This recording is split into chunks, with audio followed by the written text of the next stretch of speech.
Hello students, welcome to EPG Pathshala. I am Reema Gupta from University of Delhi, and today we are going to discuss about the module that is Solid State Sintering Part 2, and this module is in continuation with the previous module from the paper Processing of Ceramics. So students, let us see what we are going to learn in this module. So we will be learning the stages of sintering, differential sintering, and the last one is achieving a high sintered density. So before moving further, let's discuss some generalized term. In the last module, we have discussed the driving force for sintering and the mechanism for atom transport during solid state sintering.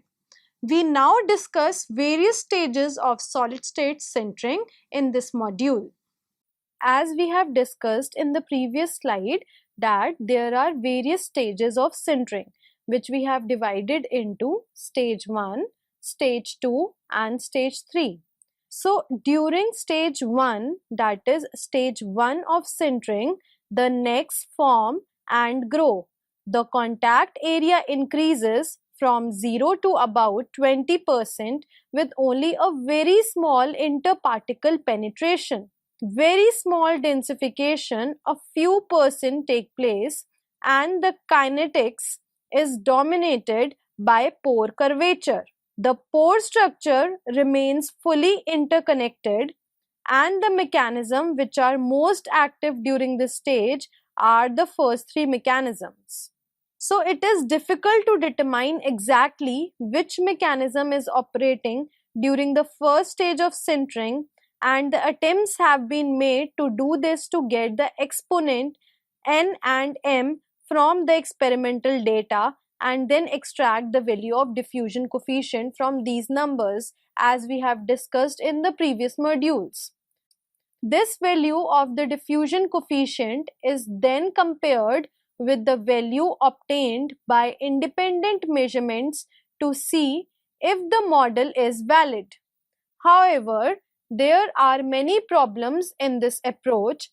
A single mechanism rarely dominates, and the exponents are altered by the size distribution and the shape of the particle. Pressing of the powder leads to significant deviation in the neck geometry, and rearrangement of the powder gives significant densification. Because of all these factors, it is difficult to determine the exact mechanism of the first stage of sintering. Now comes stage 2 or intermediate stage of sintering.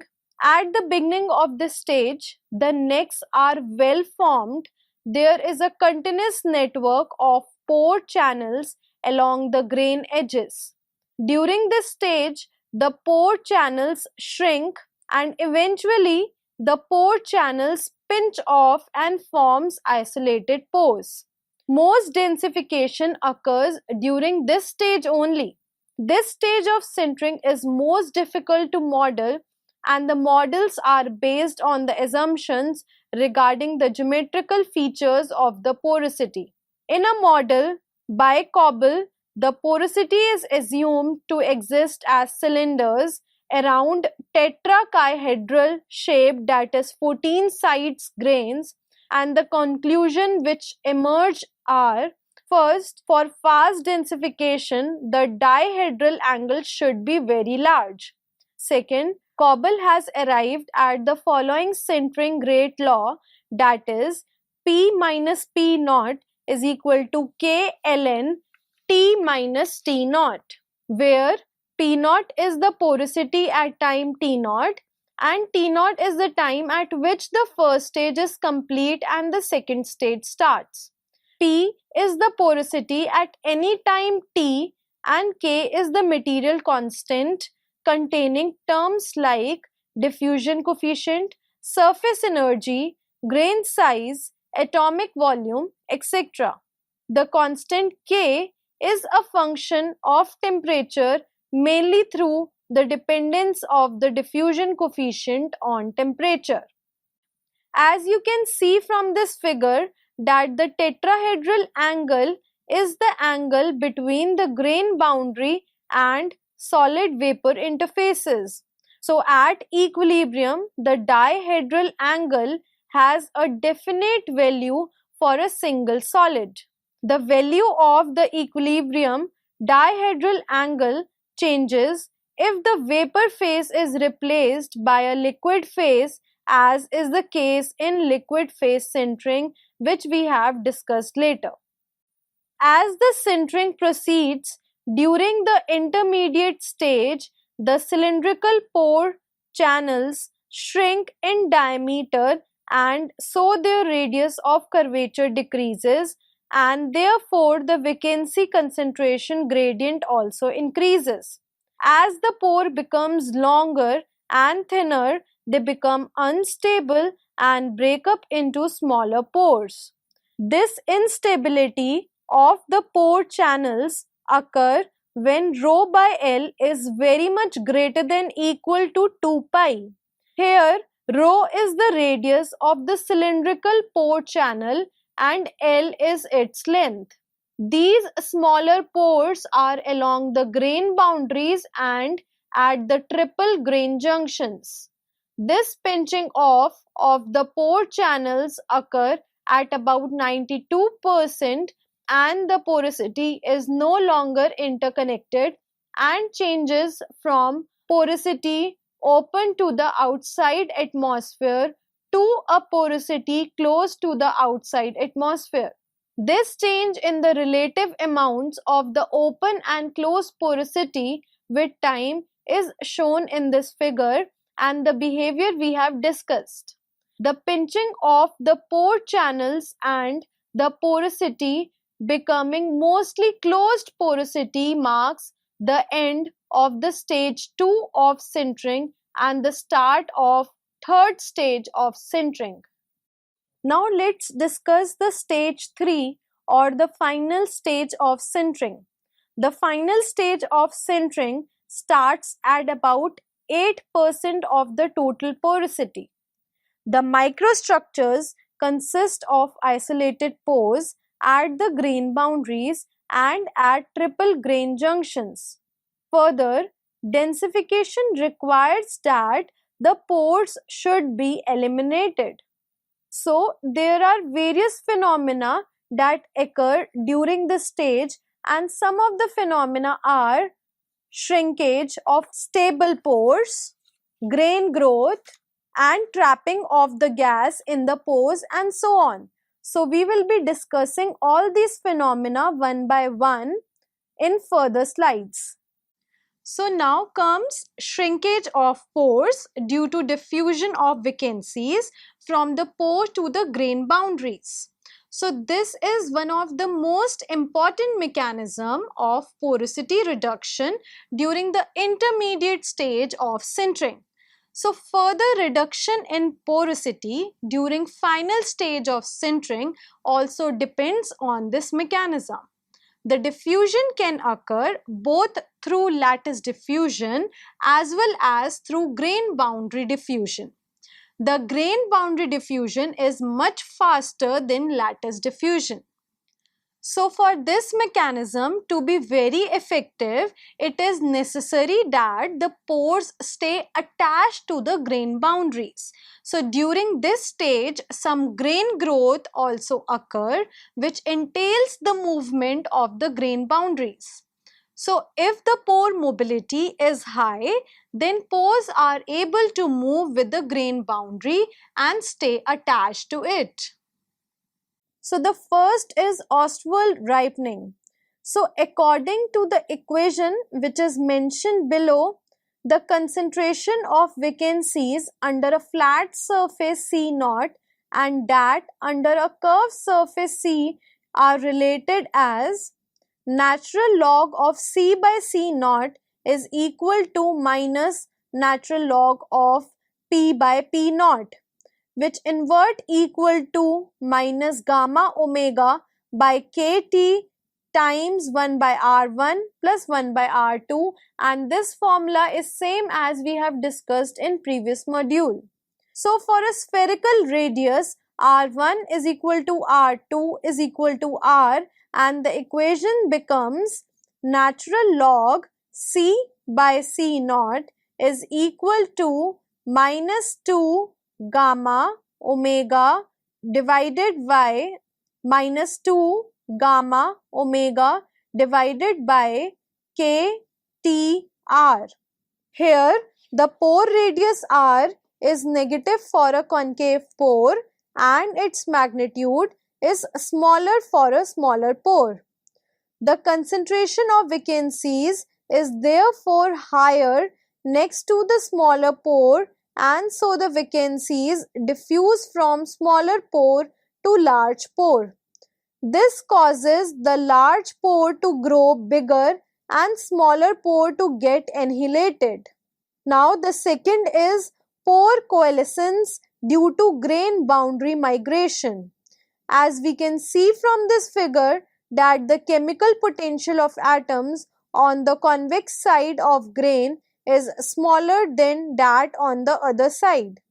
The atoms therefore diffuse from the concave side to the convex side of the grain boundary. The grain boundary therefore migrates towards the center of the concave side. And this figure, which is shown below, shows the pores located at the triple grain junctions. As the grain boundary move inwards, the pores coalesce into a larger pore.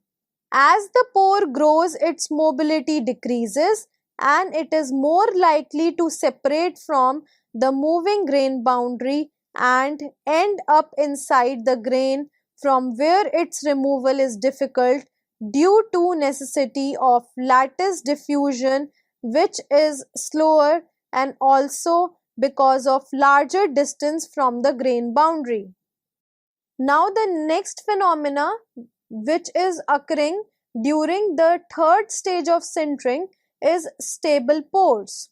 Under some condition, a pore can be stable or it can be unstable. For this, the change in the free energy should be possible. For the pore to be stable, the change in the free energy should be positive if the pore tries to change its shape. Consider a pore forming by the intersection of four grains as shown below in this figure.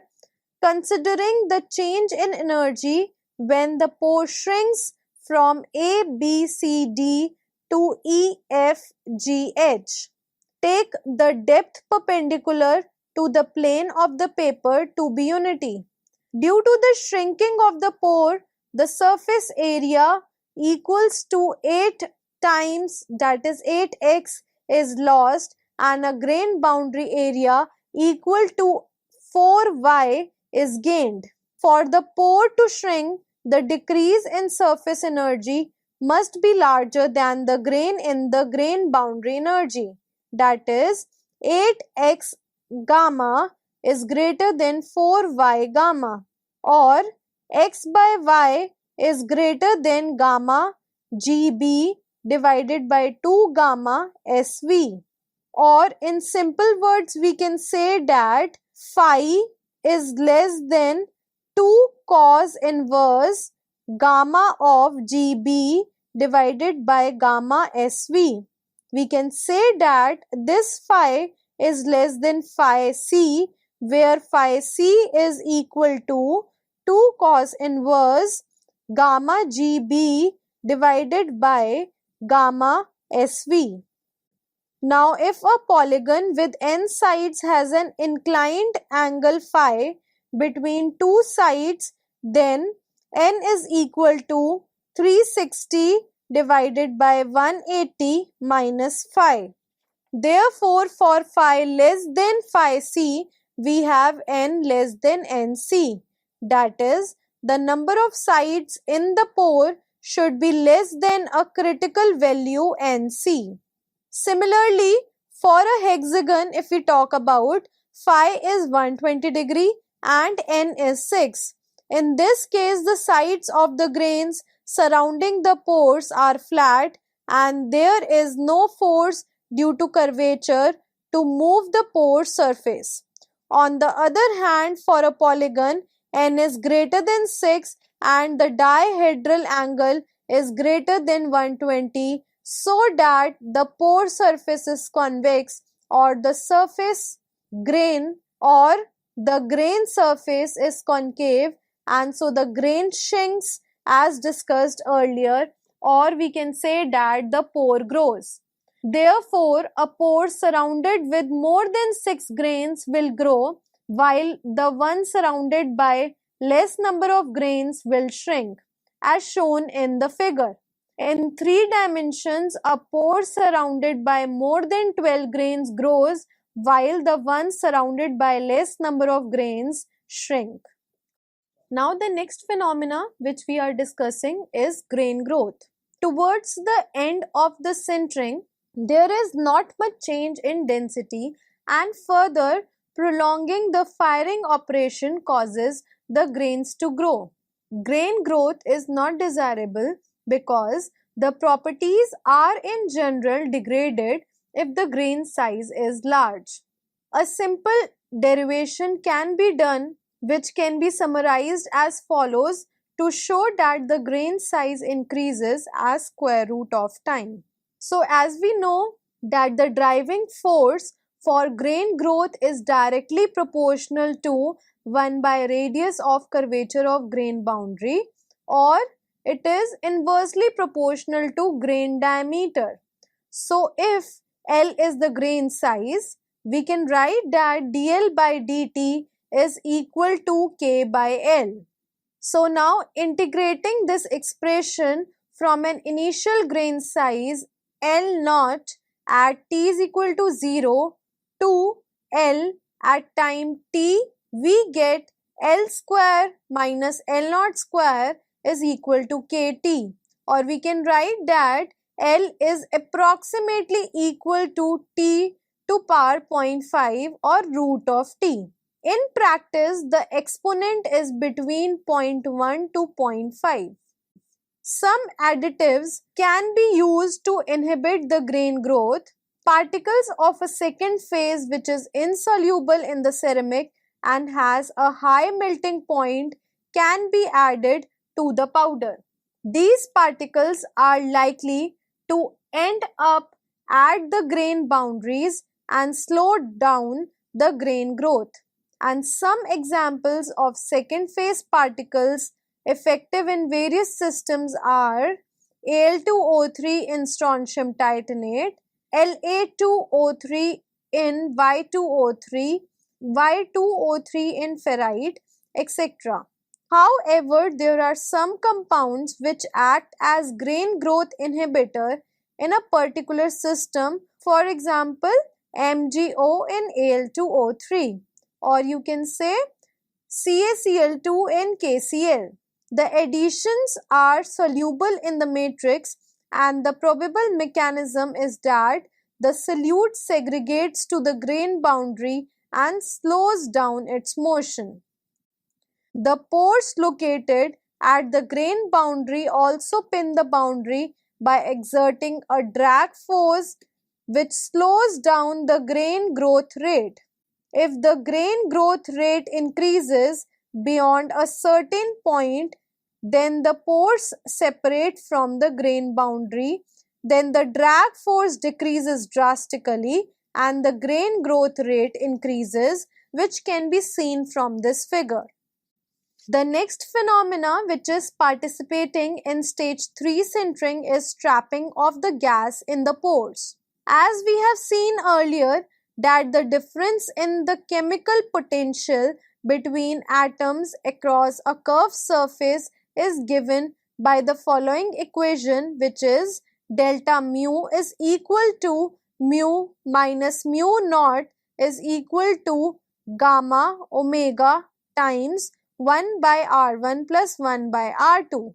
And we know that for spherical surface we are taking R1 is equal to R2 is equal to R, such that delta mu is equal to 2 gamma omega divided by R.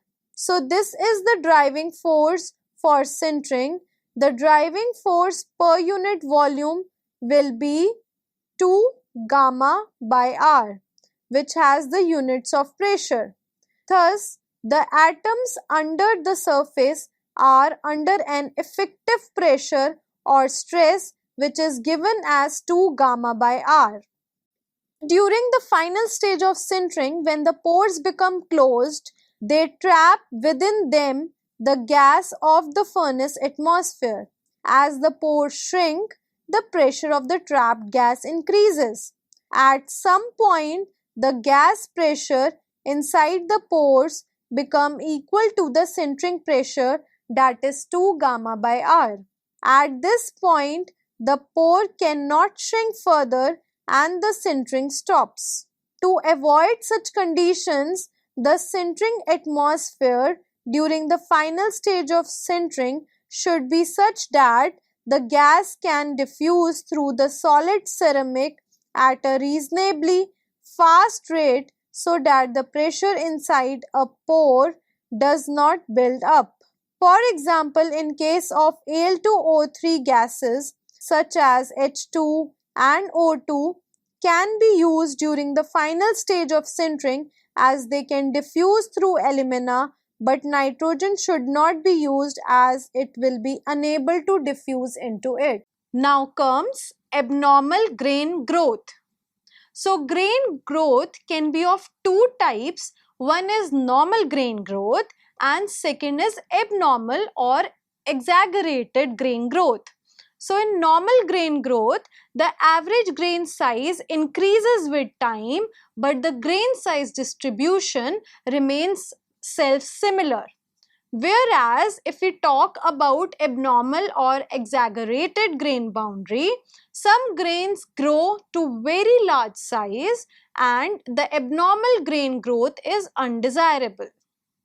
So firstly, it is difficult to remove the pores trapped inside very large grains, and so a high center density cannot be achieved.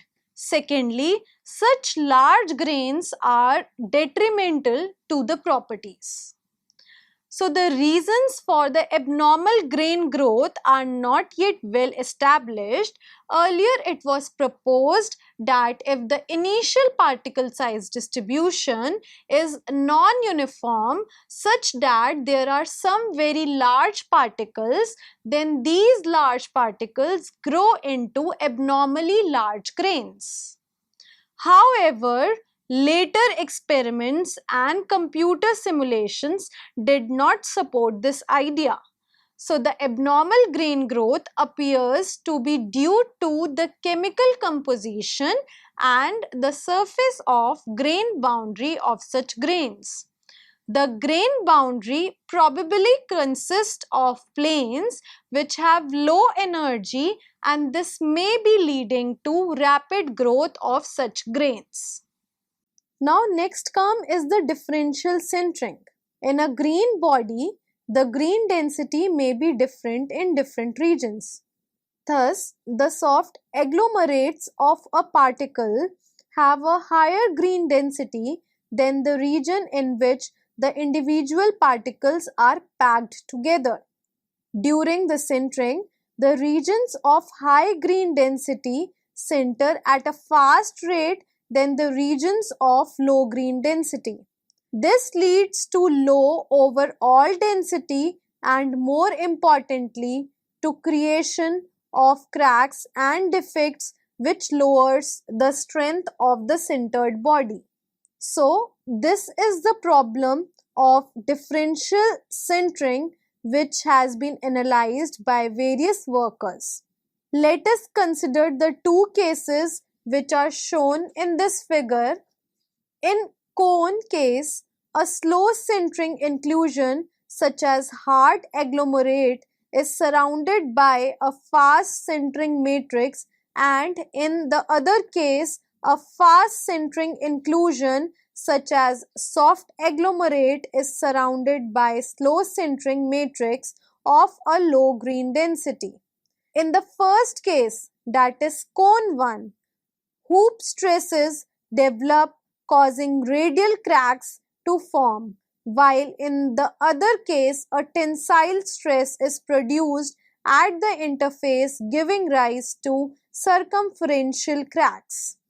So, we define a factor beta, which is the ratio of intrinsic creep rate of the matrix region to the densifying rate of the faster densifying region. The inhomogeneity effects are most severe when beta is less than 0.1 and are insignificant for beta greater than 10, that is, a fast creep rate of a matrix region is desirable to avoid the effects of differential sintering. The effect of differential sintering is shown below. This figure shows the strength distribution of the sample prepared in different manner. In the case of the curved labeled soft agglomerates, the strength is the lowest. This is because the soft agglomerates sinter fast and leads to large differential sintering. This creates large defects which lowers the strength, and if the soft agglomerates are removed from the starting powder, the differential sintering is still there due to hard agglomerates, but the severity is now lower. When the hard agglomerates are also removed, the defects which remain in the sintered body are due to the organic inclusion due to the organic additives. In this case, the strength is further increased. If this source is also eliminated, then the highest strength is obtained. So in this case, the flaws are the surface cracks which are nearly always present in the ceramic body. Now, let us discuss how we can achieve a high sinter density. So, as till now, what we have discussed, let us make some consideration and summarize those. So, some consideration emerge which have to be kept in mind in order to achieve high sinter density, and these are summarized below. So, the first is high green density result in high sinter density. Efforts should be made to start with as high a green density as possible. Second, the green density should be uniform throughout the green body to avoid differential sintering. Agglomerate should be removed from the starting powder, and care should be taken to minimize inclusions due to fabrics and other sources. The temperature should be raised to a sintering temperature as rapidly as possible while ensuring that the body does not crack. This is also clear from this figure, which shows the rate of different processes at different temperatures. At lower temperatures, the coarsening rate is highest, while at high temperatures, the grain growth is rapid. And this complete process is at an intermediate level or at intermediate temperature, that the sintering rate dominates over the coarsening rate and the grain growth rate. Rapid heating to the sintering temperature avoids coarsening. So the next consideration should be the sintering temperature should be carefully selected so that the sintering rate is high while no rapid grain growth occurs. Next and last is second phase particles and chemical additives should be used to slow down the grain growth and facilitate the achievings of high density. So students, let's summarize what we have learned in this module. So first we have learned the 3 stages of sintering. In the first stage we have learned that the neck formation and its growth, then the contact area, where we have learned that the contact area increases from 0 to 20%, whereas very small densification takes place, which is around very few percent. Moreover, the kinetics is dominated by pore curvature. The pore structure remains fully interconnected, and in the second stage, what we have read that at the beginning, the necks are well formed. There is a continuous network of pore channels along the grain edges. Moreover, we have learned that the pore channels shrink and eventually the pore channels pinch off and form isolated pores. The pores shrink by diffusion of vacancies from the pores to grain boundaries, and fast densification occurs, where we have derived the rate law also by Coble, and it was P minus P naught is equal to K natural log of T minus T naught. And the final stage which we have read that it starts at about 8% of total porosity, and isolated pores at grain boundaries and at triple grain junctions. Next is the pore should remain attached to the grain boundary, resulting in high pore mobility as compared to grain boundary mobility, and this pore mobility depends inversely to fourth order of pore radius. The pores also increases in size due to coalescence of pores by the movement of grain boundary, and it was by Ostwald ripening. And for the pores to shrink, they should be surrounded by not more than 12 grains. And last but not the least, the grain growth.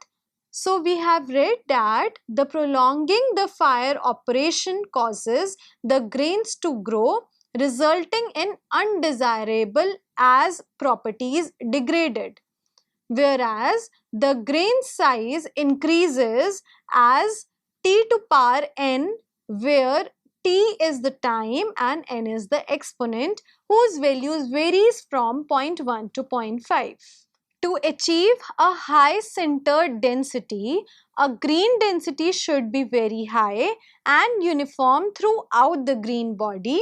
Secondly, the center temperature should be carefully selected so that there is not much grain growth. Thank you.